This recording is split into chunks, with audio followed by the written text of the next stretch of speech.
Online classes में मैं आपको खुशामदीद कहता हूँ।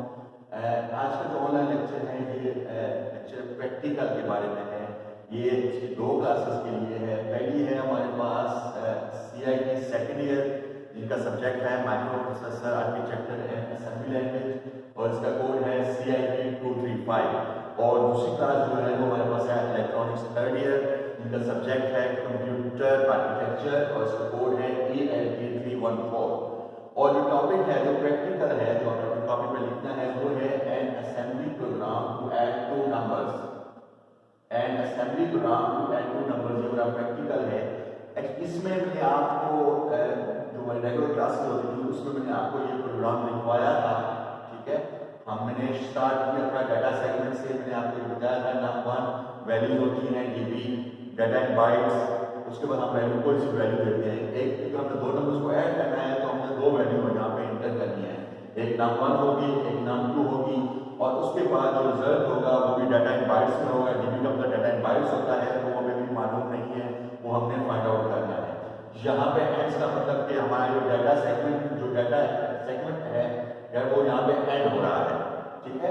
उसके बाद हमारे पास आता है कोड सेगमेंट। ये सारा मैंने आपको बताया हुआ है। कोड सेगमेंट में हम ये अज्यूम करते हैं कि DF जो है वो डाटा सेगमेंट है और CF जो है वो कोड सेगमेंट है। यहाँ से हमारी कोडिंग स्टार्ट होती है, ठीक है। ये सारा मैंने आपको बताया था। मूव AX डाटा क्या होता है, move DX AX, move AL num, ठीक है। ये सारे रजिस्टर्स हैं, AX DX AL, ये सारे हमारे पास रजिस्टर्स हैं। हमने दो नंबर्स को ऐड करना है, उसका रिजल्ट हमने रजिस्टर AL में करना है। यहाँ तक मैंने आपको मूव रिजल्ट AL तक मैंने आपको एक्सप्लेन किया था, आपको लिखवाया था अपनी कॉपी में। तो जो हमारे पास रह गया था वो आखिर में दो लाइन रह गई थी, वो थी मूव AH 4CH और INT 21H।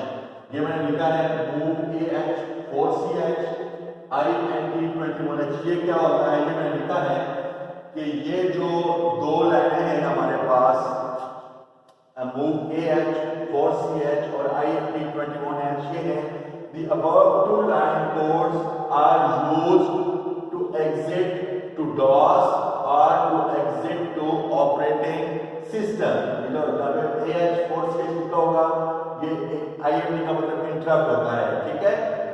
Standard input and output related interrupts, INT means interrupts, ठीक है, are found in INT 21H, which is also called as DOS interrupt। इनको क्या बोल सकते हैं, DOS। इनसे रिलेटेड जितने भी हैं वो इंटरप्ट कहाँ पर फाइंड कर सकते हैं, 21H में आप जो इंटरप्ट्स हैं उनको आप फाइंड कर सकते हैं, ठीक है। It works with the value of AH register. ये AH जो इंटरप्ट है वो कौन से रजिस्टर का काम करती है, AH रजिस्टर के साथ। If the value is 4CH, जैसे मैंने यहाँ इस प्रोग्राम में लिखा है मैंने AH 4CH, if the value is 4CH, that means क्या मतलब होगा, that means return to the operating system which is the end of a program, ठीक है। जहां भी आपने जब भी आप मूव AH 4CH लिखेंगे तो क्या मतलब है कि वैल्यू सिर्फ 4AH में है, और 4CH का क्या मतलब है कि आपने अपने जो विंडोज ऑपरेटिंग सिस्टम है उस पर आपने रिटर्न करना है। आपको वो जो एमुलेटर में आप प्रोग्राम लिख रहे हैं उसमें से आपने उस प्रोग्राम से एग्जिट करना है, ठीक है। तो ये जो एंड होता है, ये होता है जो कोड हम लिखते होते हैं, जो हमने कोड लिखा है, ये जो जिस प्रोग्राम में जिसका मैंने कोड लिखा है, तो यहाँ पे आके वो कोड हमारा खत्म हो जाता है। ये एंड पॉइंट होता है एक लिहाज से हमारे प्रोग्राम का। जो भी हम कोड लिखते हैं उसका हमारा ये एंड होता है, ठीक है। उसके बाद हमारे पास आता है कोड एंड। लास्ट जो हमारे पास लाइन है मूव AH 4CH के बाद इंटरप्ट 21H के बाद हमारे पास ये लाइन है कोड एंड। इसका क्या मतलब है, लिखो मैंने code end is the end point of a code segment. हमने जहां शुरू में क्या लिखा था, कोड सेगमेंट। ये मैंने लिखा था कोड सेगमेंट। कोड सेगमेंट बाद में लिखा था कोड सेगमेंट है जिसमें अपना पूरा प्रोग्राम, जिसमें अपना कोड लिखते हैं, तो कोड सेगमेंट होता है, ठीक है। तो code end is the end point of code segment in a program, ठीक है। ये हमारा प्रोग्राम है और हमने कोड एंड्स किया, क्योंकि हमने यहाँ शुरू में क्या किया था, कोड सेगमेंट लिखा था। तो हम एंड भी किससे करेंगे, कोड सेगमेंट, हमने कोड एंड्स, ठीक है। In we can write just ends, हम सिर्फ यहाँ पे एंड भी लिख सकते हैं।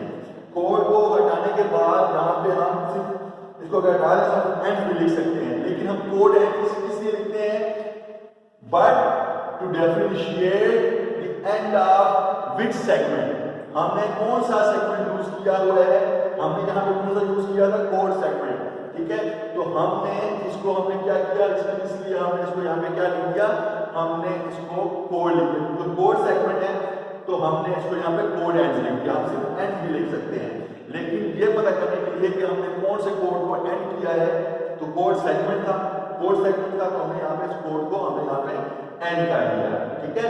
और इसके अलावा हमने इसमें कॉम फॉर्मेट और एक्सी फॉर्मेट यूज किया है इस पूरे प्रोग्राम में, ठीक है। ये हमारा पूरा प्रोग्राम है, ये हमने कॉम और एक्सी फॉर्मेट यूज किया है। एक और बात मैं आपको बताना चाहता हूँ कि आप ये प्रोग्राम जो है आप अपर केस में भी लिख सकते हैं, मतलब आप ये सारा प्रोग्राम कैपिटल उसमें लिख सकते हैं और लोअर केस में भी लिख सकते हैं, लेकिन प्रेफर करें कि आप उसको अपर केस कैपिटल लेटर्स होते हैं उसमें आप लिखें, ठीक है। तो उम्मीद करता हूं कि आपको समझ आ गया होगा। तो इस तरह ये आपने पूरा प्रोग्राम जहां तक कोड एंड्स तक जब ये सारे आपने कोड लिखने हैं अपनी नीट नोटबुक पे हेडिंग है आपकी an assembly program to add 2 numbers. तो असेंबली प्रोग्राम असेंबली में इसमें 2 नंबर्स को आपने ऐड करना है, तो आपने इस तरह अपनी नीट नोटबुक पे लिख सकते हैं। ये आप प्रोग्राम अपने जो नोटबुक की प्रैक्टिकल नोटबुक या ब्लैंकेट पे भी लिख सकते हैं, और आप अपनी जो लाइंस होती हैं,